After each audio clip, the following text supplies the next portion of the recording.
Hi everyone and welcome to ViVoCAST, the official podcast of ViVoTech. ViVoTech are the IT team for you. No fuss, no hassle, simply making IT work for you and your business. Welcome to episode 5 of ViVoCAST. Today I'm absolutely thrilled to be joined by Chris Bramley and Kirk Stephenson, personal trainers who have now gone on to own their own businesses, help others achieve their personal fitness goals. Today we'll be talking about how physical activities can help you be more productive, as well as improve mental health. As somebody that's struggled keeping fit or getting fit in any sort of shape or size, this has been really interesting to me and I can't wait to hear more. I hope you enjoy it too. Morning Chris, morning Kirk, you well? Yo, what's going on, man? Yeah, good? Yeah, morning mate, I'm good. Good. How are you both finding the current climate? Chris, over to you first with Corona and whatnot. Climate is an actual climate. It's bloody beautiful, isn't it? Really lovely weather. But with the coronavirus, yeah, it's a bit of a strange time. I remember I did a video like 2 months ago, taking piss out of people, obviously doing the whole toilet roll thing, and I did like a toilet roll workout, and even I wasn't really taking it seriously. But now 2 months down the line, and how serious and how kind of put on a world of the halt the world is in right now, it's just crazy, isn't it? Yeah. And Kirk, and you? Yeah, well, I like co-own a gym, so we've had to shut up shop for that, and we've had to adapt massively our business and like how to keep us members happy and to keep them going throughout this time. And at the minute, I'm sort of like a full-time dad, so it's a bit weird that like I'm staying at home looking after little one, and Mrs. is still going to and from work. So it took a good couple of weeks to get used to it. First week, I felt useless and I just didn't know what to do with myself. But then now I've sort of got into a routine of stuff and I know what's happening day to day. But yeah, it's good. Good. Well, I'm delighted to have you both on today. I think it's going to be a really interesting chat this morning.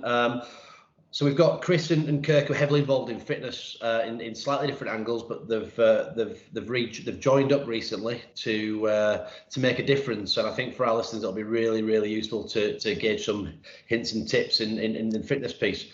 For me personally, I've always struggled with fitness, so I'm really intrigued as to what you've got for us today. But let's go back to the start, really, chaps, because I think it's important that we understand what led up to this moment, and even to your very successful careers now as trainers in different guises. So, Chris, let's just go back to a young Chris Bramley, and what did that look like for you? And is PT stuff something you've always been after, or how did it start? So, from a young age, I was just very much sports in general, of rugby, football, cricket, just playing with your mates, playing at school. A very active kid, but I never really took anything really serious within health and fitness and exercise. And then, it's like when you get to teenage levels, these kind of start to slip off because you're not as interested in them. Well, I wasn't. More interested in going out with my mates and just doing silly stuff and partying and just being obviously a teenage boy, really. So from the ages like 17 to 24, 17, 23, 24, I had gym memberships. I'd go to gyms every now and again, but it was very much, I'd rather go sit in the sauna and steam room, if I'm honest. And I didn't really know what kind of exercise in terms of gym stuff really was. Nutrition, that kind of good foods for you, but again, it wasn't really on the radar. I just like to party with my mates, go out drinking and just doing all that kind of stuff, really. And then I went traveling when I was 20, and that's just literally drinking every single day because you were doing that on a social aspect. You're seeing beautiful things around the countries and obviously around the world, and you'd be drinking on top of that because you want to socialize with all these other travelers, and that just kind of comes your lifestyle. And again, it was just kind of that repeat of drink, party, have fun, drink, party, have fun, which is not a bad thing. I love my life and I've seen some amazing things, but health and fitness, it was like dipping my toe into gyms. That's all I did. I was dipping my toe in. Never knew really any kind of specific goal, any kind of specific workouts or diet plans. I didn't really have that much of an interest to take it seriously, basically. Did you have so at that point, whilst you were doing some traveling and enjoying yourself, was there any sort of career aspirations that you had before you even thought about the life of PT and things like that? So I think from being, obviously, we're all from Leeds. I think from being up north, and obviously the high schools that we kind of go to, it's very much pushed into, or I saw it as, lads need to get a trade. Trades are safe. Everyone's going to need a plumber, an electrician, a tiler, a roofer. So from 17, I actually was a plumber. Okay. And I did that for a good 3 years, and then I got made redundant. And then actually me and Kirk and one of our other friends spoke about traveling for a while. And I think it was the tipping point of getting made redundant that just made me go, let's go travel the world. So I didn't have any aspirations. I didn't want to be a sports star. Didn't want to be helping people lose weight, get fit, be healthy. I was very much into construction at that time. And I think one of the recurring themes we've had with our guests on this, some of these successful people we've had on, is they all share this thing that they've been traveling. How important was the traveling in your life? And if you subtract the partying and whatnot, which is obviously a great part of it, but how important and what did you learn through the traveling at a young age? Oh, an absolute ridiculous lot, to be fair. I think from going from such a young age, right around the 20 mark, not a lot of people that I knew. I think I only knew 2 people at that time. This was 11 years ago, that I knew had actually been traveling and seeing obviously the world. I know obviously people go on holidays and whatnot, but actual traveling specifically, I only knew 2 people really. So it was quite a bit of an anomaly of a bit of a different thing for us kind of guys to do at this time. So as a learning aspect, oh my God, just how to obviously look after yourself, how to engage with people, building your own confidence of being with others, and just meeting so many diverse kind of people and understanding how they've kind of grown up and what's led them to be coming into my world. And just absolutely having your eyes open and just seeing all these amazing things, small things, massive things like Taj Mahal, but then just small things of having a few beers on a sunny beach in Australia, meeting new people. And it's just those kind of different contrasts. I recommend everyone needs to go see what is outside of their doorstep, because a lot of people live in their own little bubbles. Yeah. No, you're absolutely right. Comfort zones, right? Which That's it. Absolutely a synergy there with fitness as well. People wanting to step out. But so, in your words, you've sort of done all this partying. You've not really thought at this stage about being a PT or having anything to do with health and fitness. And self-admittedly, you didn't know a lot about it. What was the point then in your life, Chris, where you sort of thought, actually, this is something I'm interested in? Could there be a career in this? Well, I've always had a little bit of body confidence issues. I wouldn't say I've been naked quite a lot in my life, so I won't say that I'm scared of getting my body out. But I think from such a young age, I have always been that kind of kid that's been very slender but fat with it. So it's very kind of broad term of skinny fat. So very low muscle mass, quite a higher percent of body fat, but you look okay in clothes. But once you get kind of naked, you're very conscious about obviously the physique that you have. And then when I was plumbing, actually, I worked with 3 lads that all played rugby. These were all like 17, 18 stone, big lads. And I remember one day being on building site, and it was like 20 odd degrees in UK. So I took my top off, and for the whole day, they were just absolutely rinsing me about being so skinny. So it's always been in the back of my head. And then I think when I got home from traveling, I really didn't know what I wanted to do. I didn't really think I wanted to get back into construction.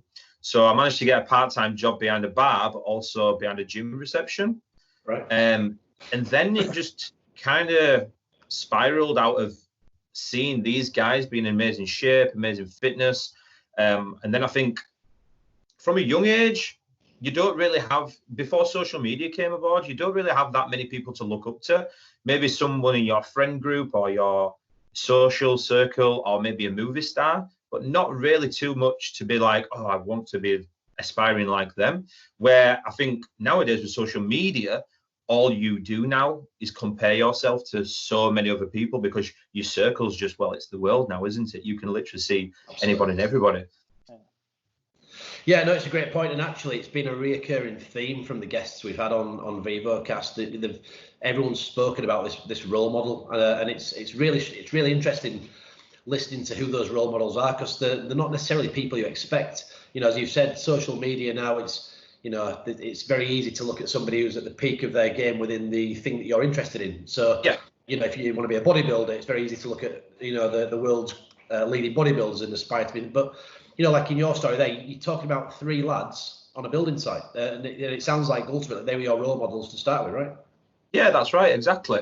And at that time, that's the only potential role models that you may kind of aspire to be like, because your circle is so small. But now, compared to 10 years ago, social media, the comparison is endless, because you may look at your health for one aspect, then your fitness for one aspect, then your education for one aspect, but then your humor and your confidence. There's so many people then you kind of try to look up to. So you get into your fitness, and then at what point did it become a profession for you then? What got you into that to start with, and what led to running your business as it is today?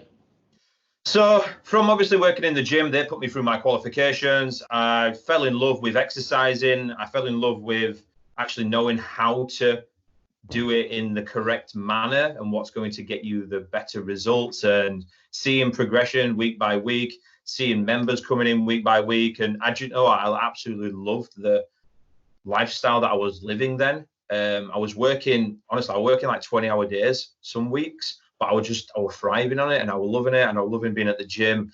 And I have to be very, selfish in my response to, I didn't start because I wanted to help others.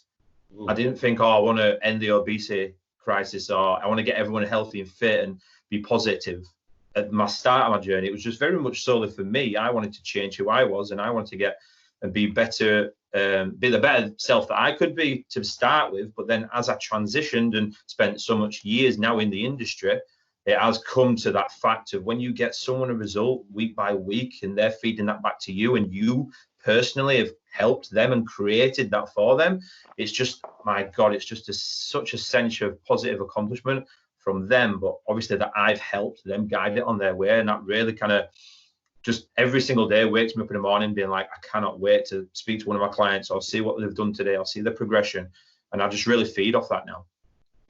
Yes, I mean, I'll put links in the description below, but for those of you that haven't or are unaware of Chris's work, he does publish a lot of his clients before and after shots, which are super impressive. And, I think even for somebody like myself who has nothing to do with demo competition, it's such a good feel, just to look at it, such a good feel factor. You look at these people and think, wow, what a difference they've made to themselves. So I can absolutely understand why you're so proud. Do you want to just give a bit of insight then to your business at the moment then, Chris, and what you do for your clients, and how you help them now that you're into this I want to help others mode, as you put it? Yeah, definitely. So the kind of message that I like to now kind of push out there to the world is just helping guys gain clarity around exercise and nutrition, so they can become body confident, they can be really happy within their own skin, and they can just be very much more positive, healthier, energetic, productive within their own, obviously, lifestyle then as well. Because I find a lot of people want to get to that point, they're just really confused, especially now the fitness industry is quite noisy. So it's just understanding how to actually begin. So that's why I love kind of taking these guys on and just kind of giving them such simple tools and clarity around these aspects to then be able to just be ultimately the cliche, the best person they can be. Yeah, no, that is good. And, as I say, I've personally seen some of the results that you've posted, some really good stuff from your clients. And I'm sure they're all very thankful for it. I'll come on to some of the fitness stuff after with you guys combined, but let's just set the scene then with you, Kirk. So the reason I've got Chris and Kirk on together today is that they've got a joint venture that we'll talk about a little bit later, but I think it's important that we get these background stories. And compared to Chris's Kirk, you've got a very different story. But do you want to just talk as Chris did to through the young Kirk Stephenson and your role and your journey up to becoming a business owner of a CrossFit centre at the moment? Yeah, like you said, my journey is very much different to Chris's. I've always been involved in fitness now enough, even from a young age. I'll say, I was competitive in a sense. So I did a lot of team sports and I did individual ones as well. So I did like quite a few athletic camps and like football teams and everything else from a young age.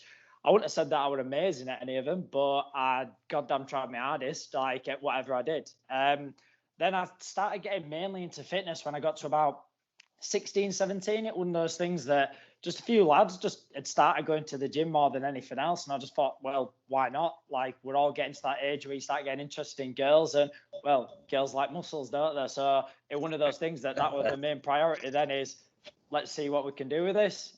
Started going to the local gym just after school, just messing around really more than anything else. Yeah. And then it started getting to that time where everyone's like, oh, what do you want to do when you leave school? And a bit similar to like what Chris said about, having a trade or having a service that you can provide. But for me, at that time, one of my role models was my sister's boyfriend, and he was a firefighter. So in my head, I thought, oh, well, that's something that I'd love to aspire to be and aspire to do. So my fitness training then sort of like went more towards becoming a firefighter. And that's when I started getting a little bit more serious with what I was doing. It one of those things, though, that from school as well, I was very small. So one of those things that are always known as like, oh, little Kirk in a sense. So that, again, was sort of playing on the back of my mind that I wouldn't want to, go through my life always be known as like little Kirk. And obviously I have grown and everything else and stuff since. But it's one of those things that played a massive contribution to me actually wanting to go to the gym and train. So when I started sort of going on this journey towards becoming a firefighter, my main sort of idea in my head was I want to get big. I want to get as big as I can do. I want muscles coming out of my ears. So that was the type of training that I went for. Unfortunately, I didn't get into the fire service when I applied. It was one of those things that I was 18 when I applied, but it was really weird because they said that like even though you can apply at such a young age, they were like, oh, we feel like you need a bit more life experience. And that was like a kick at knackers for me because like I'd passed all the physical side of stuff, done like the maths and English tests and that, but then that was the final hurdle that I stumbled upon. But then because of my love of fitness and how it had grown throughout sort of like my journey from a young age to then, I decided that I wanted to become a personal trainer or become a gym instructor, whatever it was. And that's then when I took it upon myself to start looking into how I could become a PT. And I think it was with a company called Premier Training Global at the time. They deliver PT courses. Right. So I looked into that, got myself fully qualified, got myself trained up. And it was as I was doing that training, the village where Chris also works, health and fitness, was just opening up. So it was a brand new facility that had just been built. So I walked in there, given my CV, and next thing I know, like once I'd come off my PT course, I walked straight into a job role there. Just started out as it was. Like they put me through some qualifications of how to teach fitness classes. So things like circuit, spinning, boxercise. And that's where I sort of set my foundation. So I think we were like 18, 19 when we sort of started there. Yeah. So it's interesting, again, it's interesting what you're both saying here, because we are getting these recurring themes from a lot of the people that we've spoken to so far. But you talk about that kickback really of, you'd set your mind to being a firefighter and then to be given a bit of a, as you put it, a kick in the knack. It's how did you stay positive and how did you transfer that energy into PT? Was it hard to do that, or how did that mindset change? It was initially, because it's one of those things that, like, when you've set your sights on something and that's what you've been given 100% to. But it was that fact that I just sort of took a step back, had a deep breath about it, and just thought, well, what have I enjoyed about this entire process? And the entire process was doing the fitness side of everything. Yeah. And I always thought to myself, if I can do a job that I love and I actually enjoy, well, it wouldn't be a job. It wouldn't be like work. And that's what I do at the moment. Like, I don't class my job as a job. Like, I always joke around with my wife, say that I'm part-time retired. Like, I go and mess about at work and then I come home and chill out. So it's one of those things that I do genuinely love and enjoy what I do. And I'm quite lucky in that aspect. But I think that was a big play for me, was that I went after something that I enjoyed doing, and that sort of negative, in a sense, turned massively around into a positive aspect of what my career has now become. Yeah, I think, again, sorry to keep repeating myself, but recurring themes, these successful people, whether it's business or whatever they do, we do seem to get this recurring theme that they're doing something they enjoy, and it doesn't matter what that thing is, but I think you've got to enjoy what you're doing, right? To give it. And I think one of the things I've taken from all this podcast so far is don't be stuck doing something that you don't love, because I think first and foremost the results you get back when you're doing something that you love are phenomenal. I think the interesting angle from you though, Kirk, really is a different type of fitness, right? So again, as somebody who's always been a little bit confused by all the different things going on with the world of fitness, it does seem that you get lots of fads come along, whether it's diet, a certain way of training, whatever it might be. And many years back, I think CrossFit was one of those fads to start with, and now it seems to be something that's stuck and something that seems to be working for lots of people. You've obviously got your CrossFit Utopia business. Just talk to me about being a PT, doing some of the things you mentioned, your box size and all the some of the more normal things that we hear about. What took you into then that world of CrossFit and a very specific type of fitness? It was one of those things that after years and years of doing like spin classes and boxercise and just sort of what I'd call standard methods of training, like doing 3 sets of 10 press ups or 3 sets of 10 leg press, I just got very bored and a bit mundane of it. And I got myself into a rut. And one day I remember I was just sat in the gym and I was just thinking, what am I doing this for? Like, what's my purpose behind it? What's my goal at the end of it? And at the time I was working at the Edge University, which is part of Leeds campus university. Yeah. And there was a guy there called Mike Rawlins, and he actually owned the first CrossFit gym like within Yorkshire, I think it was CrossFit Leeds at the time. And at the time I thought it was a cross, as in an actual cross and then fit. So I was Googling like CrossFit and nothing was coming up, and I was like, so then when I physically spoke to him and he went through stuff, we just did a session one day in the gym, and it just sort of brought that competitive edge out of me again, in the fact that I could push myself to some sort of aspect.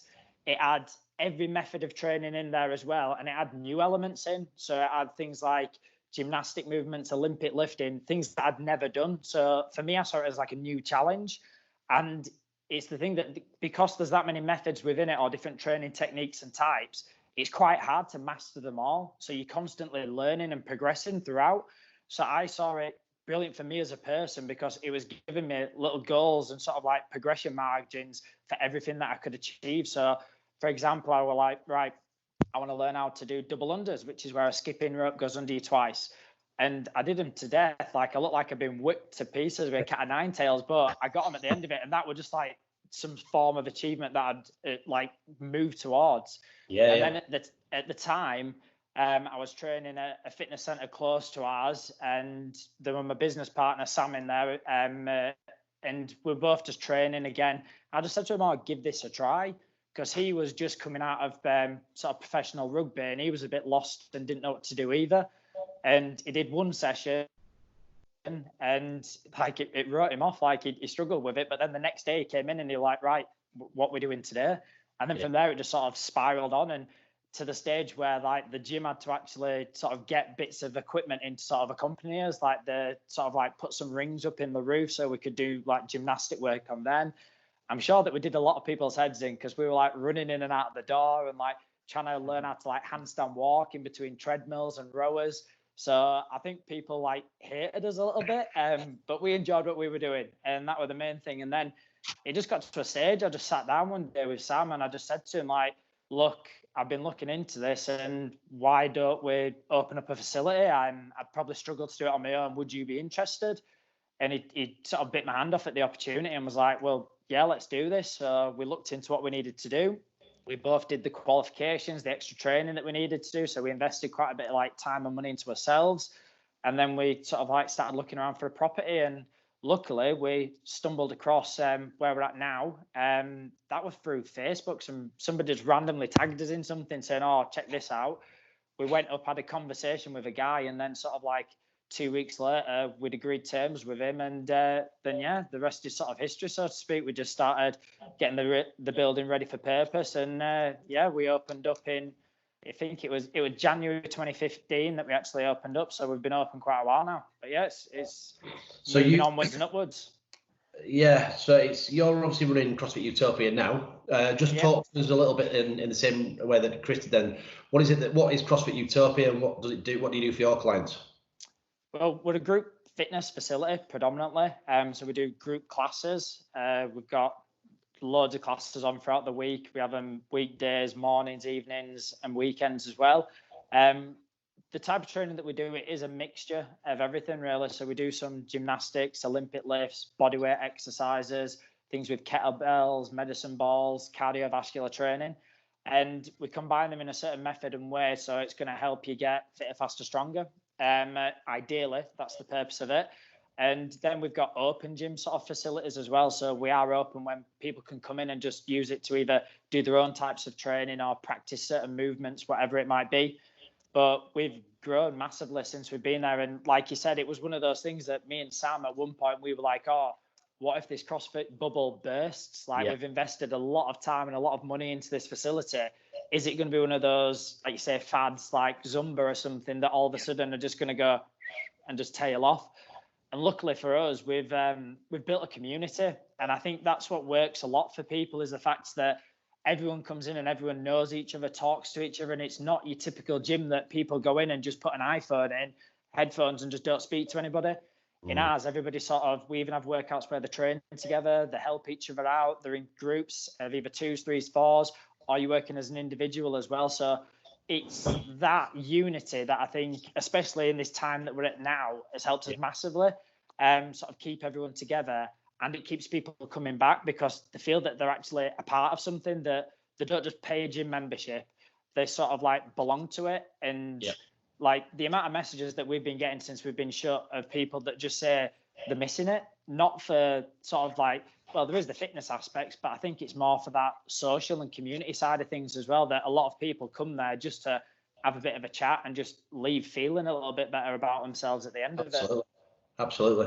And I think that that probably resonates with Chris as well. You're doing your one-to-one stuff, Chris. I think, and again, I can speak from personal experience, trying to get fit can be quite a lonely place, guys, right? Oh, definitely. And a lot of people rely on motivation, which we do need. I feel we need motivation to start with. Obviously, it's like your car. You need your first gear to kind of get you going. But if you stay in that first gear, just rely solely on motivation, your car's going to end up knackered, and so are you, and you're going to stop. Yeah. No, so Kirk, I absolutely get that. I think again, a bit like Chris, you see lots of people posting stuff from Kirk's gym and the things they're doing. So again, details of Kirk's organisation will be in the links below. But I think let's get to it then now, guys. I want to really dig into this. What you guys are doing now for our listeners. We're in a period in COVID-19 where I think it's easy to make excuses, and we've done lots of pieces. This is all about positivity for me, and I think there's lots of people that are actually looking at COVID as a positive. Obviously, it's not a positive thing by any stretch of the imagination what's going on in the world, but I think it's a great time, whether it's business, whether it's fitness, whatever it is, to make a difference and to put some positive steps in place. You guys have joined up now, and I think that's I think the listeners will absolutely see why you've joined up. I think there's some massive differences in what you both do and some synergies as well, which will make it great for your clients. But Chris, over to you. Do you want to just tell us what brought you two to working together and what it is that you guys are doing that's happened as early as 2 weeks ago, I believe? Yeah, so we kind of joined forces 3 weeks ago, which is really weird because obviously we've known each other since we were like 18. And obviously we've been in the fitness industry I've been for like 8 years or so, but we've never actually done anything at all together. So I was obviously talking to my clients. I'm quite profiled on social media, so I'm always on there. I'm always in communications with either my clients or just people in groups or just on social media. So one thing that kind of came out of talking to a lot of people is confusion about how to kind of keep on exercising when obviously your schedule's just been kind of flipped on its head.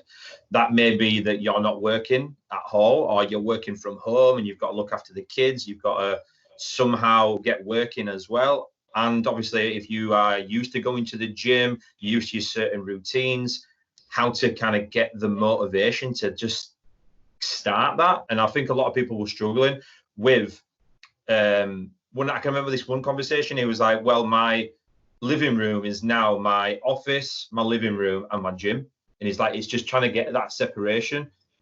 So we put this together for the aspect of, let's bring people together that are obviously just living in their house 24/7, that want to exercise, want to make a positive change within their lifestyle, but just are a little bit confused, and just to obviously give people clarity as well around how to make the best out of this situation and hopefully come out stronger. Yeah. Kirk, anything to add to that? Yeah, well, it was one of those things that I was sort of putting into place like a 6-week plan myself to sort of like advertise out there, because it's one of those things that we're all adapting to the current climate, and every trainer or every sort of organization has got some sort of online service that they're offering.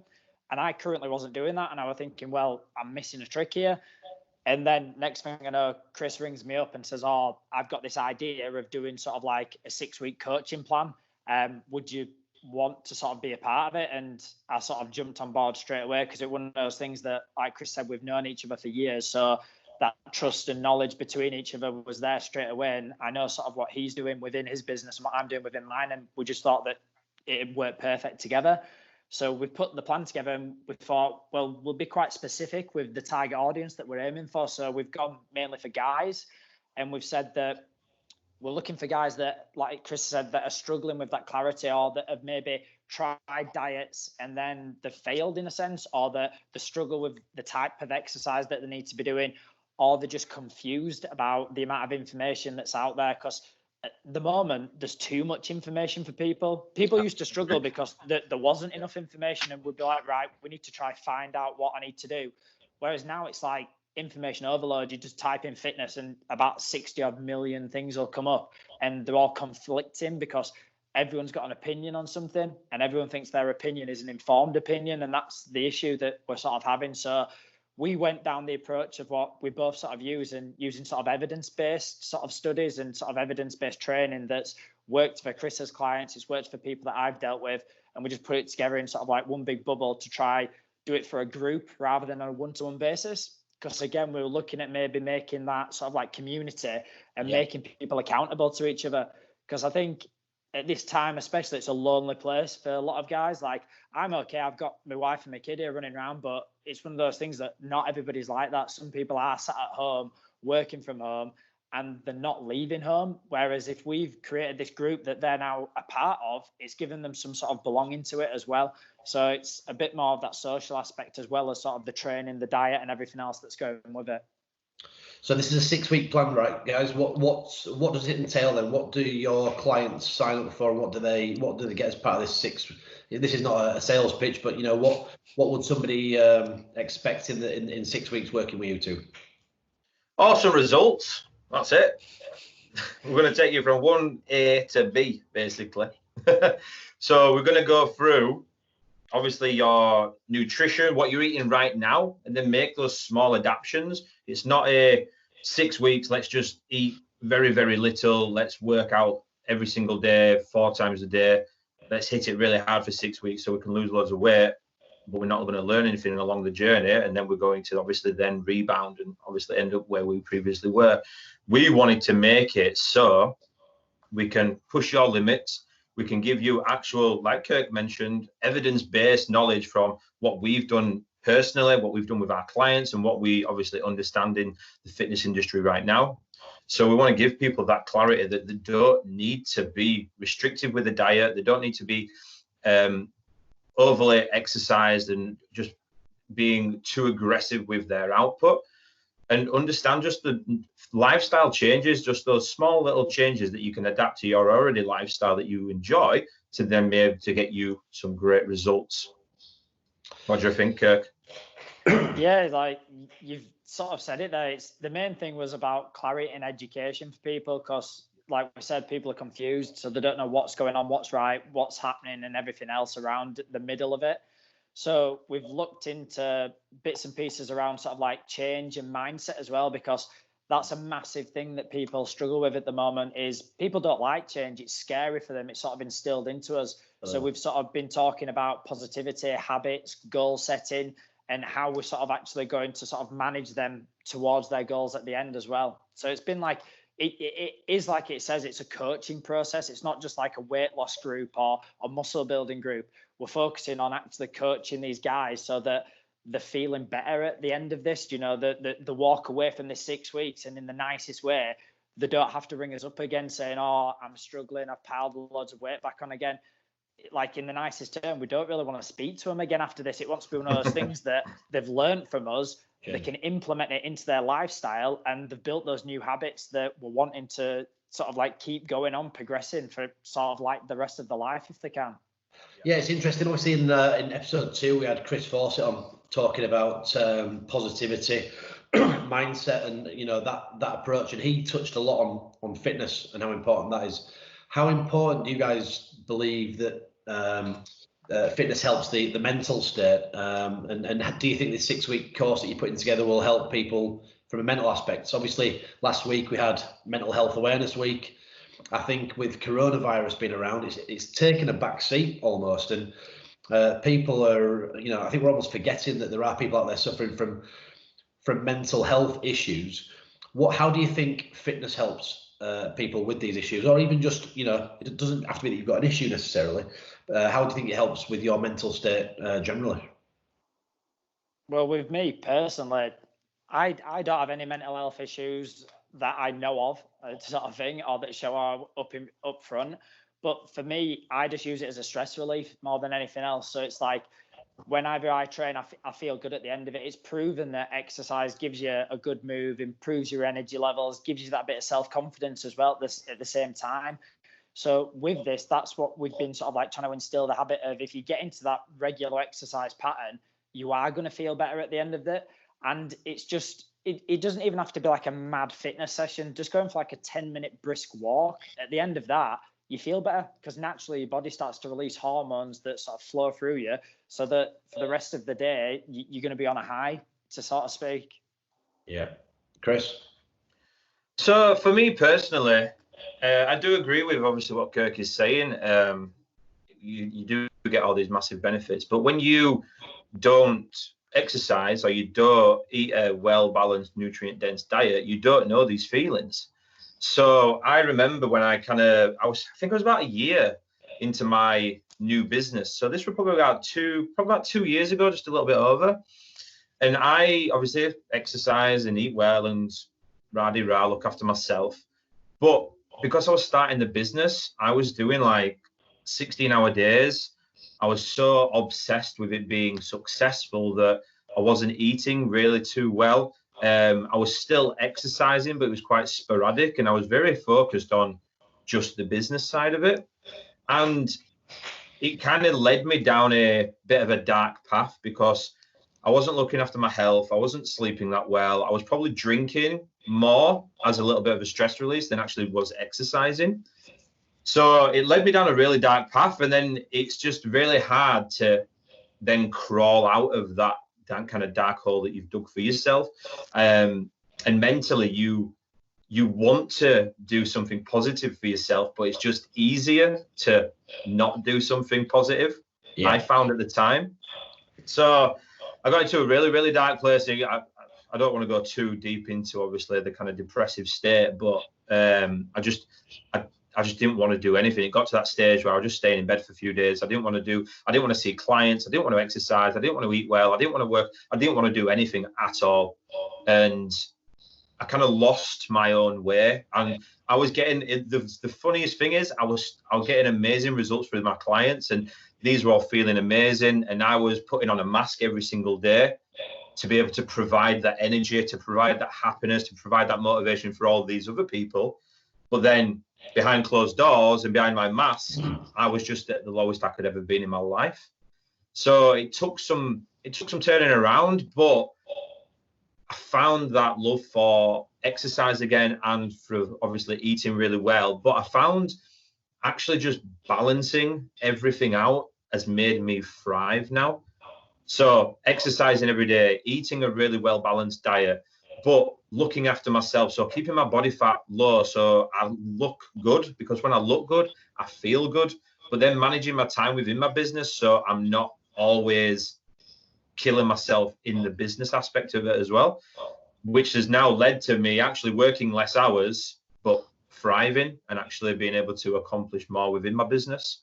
So I think one big thing that people hopefully would take from it is the power of exercise, the power of nutrition, the power of just talking to yourself in a positive manner every single day and striving towards doing something great within your own life, and just managing each aspect of your life as well. Don't get me wrong, we've all got priorities, and yes, that business may not be as successful now if I didn't push all the hours in, but I feel for myself personally, and from a lot of people that I talk to, a lot of people have an all or nothing approach. Yeah. They will go all into fitness or all into family or all into work, all into career, which is fine at a certain point of your time, but then literally neglect everything else, which I was doing as well. I neglected my friends, I neglected my social life, I neglected family. I literally didn't care about anything. I just wanted to be successful in business, which led me to unfortunately being in a really dark place. So it's about finding balance within all aspects of your life, but understanding that if you feel good within yourself through exercising, through nutrition, then you're going to feel good and radiate this confidence, this happiness and positive to all other aspects of your life, because it does overspill into other aspects of your life massively. Yeah, no, I appreciate you sharing that with me, because that is really insightful, particularly on the mental health stuff. But I mean, I think, what I've taken from this conversation so far, and I think will really resonate with people that want to work with you guys, is you are two very normal blokes that are now very fit and helping others be very fit. And I say that as a positive. And, you've both touched on, I think, Chris, you said skinny fat. You had this thing about being skinny fat. Kirk, you mentioned being small Kirky. So, I think people find excuses, right? It'd be very easy for you to think, Kirk, I'm too small. Chris, I'm skinny fat, and not make that change. And what are the excuses, I think, or the common themes that you see from people not wanting to make this start? And I think, secondly, I think Chris's point is absolutely right, and something I can relate to. I think a lot of people go all in, stuff that can't be maintained, and then fall off in more lots of different elements of life. For me, it's fitness. I can absolutely relate to that. What small steps, if you're going to give some advice to our listeners today, what small steps, whether it be nutrition, sleep, fitness, what small steps could they make today during COVID that would give them maybe a snippet of that feel-good factor that Chris mentioned? Well, you've talked about change there quite a bit, and change tends to freak people out. But it's one of those things that if you change nothing, you can't expect something, to happen from it. Like if everything stays the same, you can't expect any different results. So you've always got to change something. But the problem is, like Chris mentioned, everybody tries to change everything at once. And that's what we do in our 6-week program, is that to start with, we'll change one aspect. So we'll increase activity levels slightly, and we just tell them to keep their diet exactly the same, but they start monitoring what they're actually eating.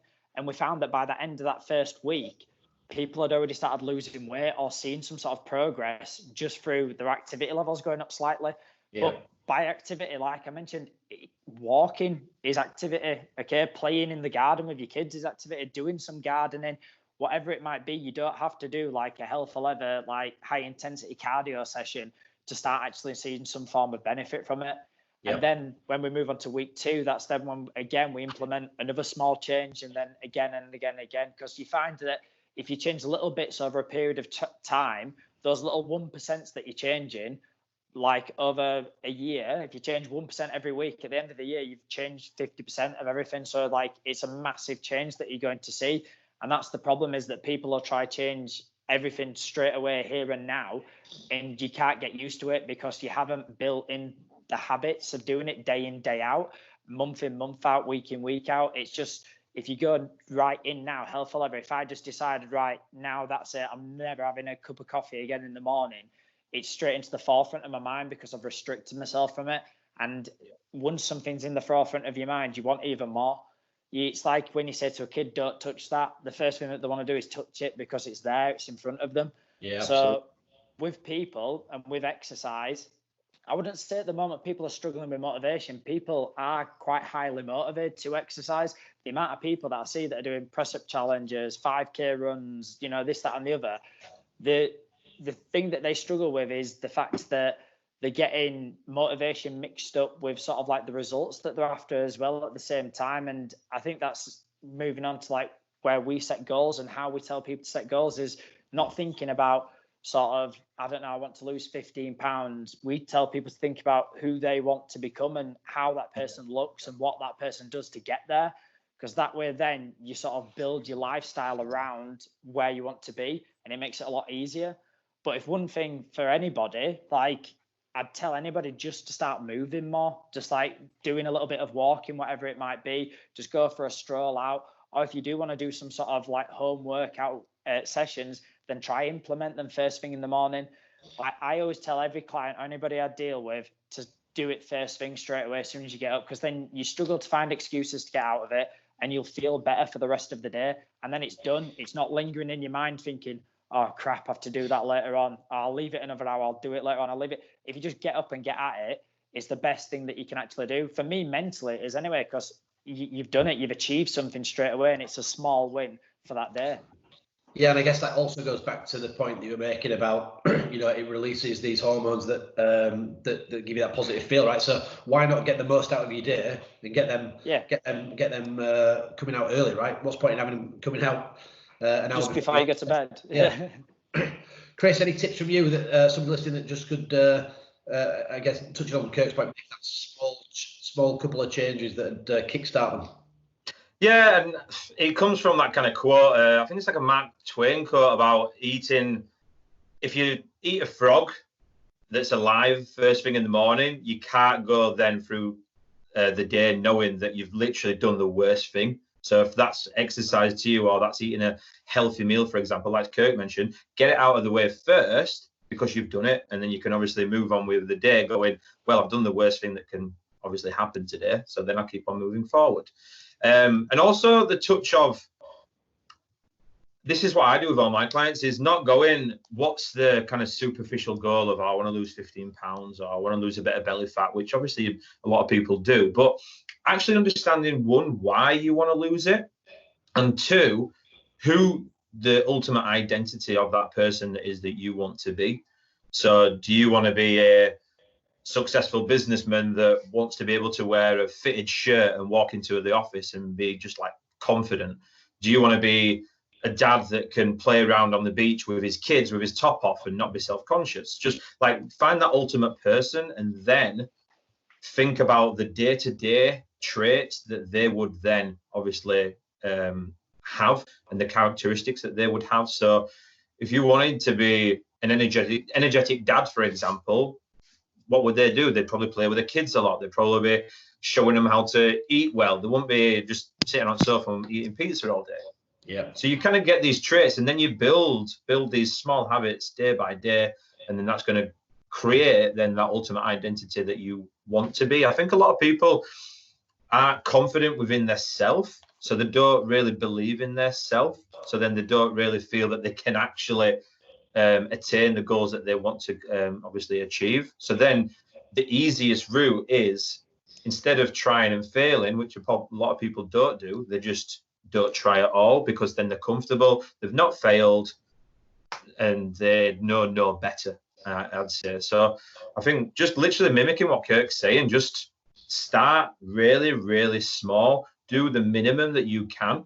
And this is what we do in the 6-week program. We just say, here's the minimum we want you to get, and then just work on that basis. If you say, I don't know, take a week, for example, 7 days, and you have 3 meals a day, that's 21 meals. So if you have 21 meals and they're all really bad for you, they're all junk or they're all crap, if you just change, say, 1 meal a day that's a better nutrient dense meal, that's now 7 out of 21. And then the week after, you can go, okay, I want to get 10 meals, and then I want to get 15 meals, then I want to get 18 meals. So then you've kind of made small changes. I think people focus too much on the, again, all or nothing approach. It's going from not exercising to not having a really healthy lifestyle and diet to then going, I'm going to flip this, and then just trying to change too much too quickly.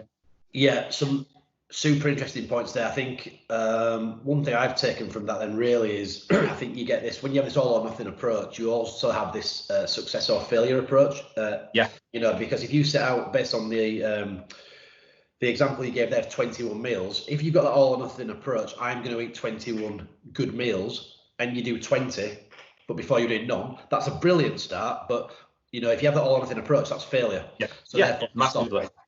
But I think the first point you made, Chris, was even more prevalent, which is I don't think this is maybe a personal point, but I think a lot of people will resonate with this.